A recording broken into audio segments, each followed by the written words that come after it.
নমস্কার, ফুডি আইজে আপনাদের সকলকে স্বাগত জানাই। আজ আমি আপনাদের সাথে এমন একটা রেসিপি নিয়ে এসেছি যেটা একবার বানালে বারবার খেতে ইচ্ছে করবে এবং গরম ভাতের সাথে এই এক পদ দিয়ে খেলেই কিন্তু আর অন্য সবজির কোনো প্রয়োজনই হবে না। চলুন তাহলে দেখে নিই এটা আমি কীভাবে তৈরি করছি। এর জন্য আমি প্রথমেই একটা মশলা তৈরি করে নেব। সেই জন্য নিয়েছি সর্ষে, পোস্ত আর কাঁচা লঙ্কা। এর পেস্টটা তৈরি করার পর এখানে নিয়েছি সিমগুলোকে এভাবে ছোট ছোট করে এইভাবেই দেখুন কেটে নিয়েছি। তারপর এখন নিয়েছি একটা কড়াইয়ের মধ্যে কিন্তু কোনো কিছুই দিইনি। প্রথমেই দিয়ে দেবো কেটে রাখা সিম। এই সিমগুলোকে এভাবে দিয়ে দিচ্ছি। এখনও কিন্তু আমি গ্যাস জ্বালাইনি। তারপর এর মধ্যে দিয়ে দিচ্ছি টমেটো কুচানো আর যে পেস্টটা তৈরি করেছিলাম সেই পেস্টটাকে এর মধ্যে দিয়ে দিচ্ছি।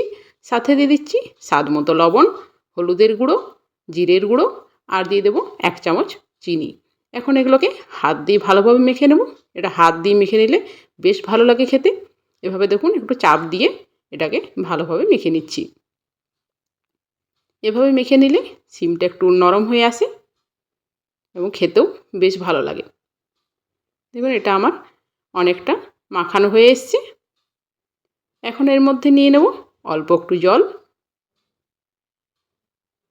তারপর এর মধ্যে দিয়ে দেব কাঁচা সর্ষের তেল। তেলটা একটু বেশি করে দিয়ে নিচ্ছি। তারপর এটাকে আবার একটু মেখে নিই। এখন এটাকে আমি ঢেকে রান্না করব। এখন এটাকে ঢেকে দিচ্ছি।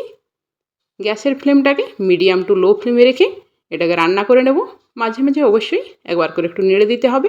এভাবে করে নিলে দেখবেন সিমটা অনেকটা সেদ্ধ হয়ে এসছে এবং জলটাও অনেকটা টেনে নিয়েছে। এই পর্যায়ে যতক্ষণ না পর্যন্ত জলটা কিছু টেনে নিচ্ছে ততক্ষণ পর্যন্ত এভাবে এটাকে রান্না করে নেব। তারপর এর মধ্যে দিয়ে দেবো আবার একটু সর্ষের তেল।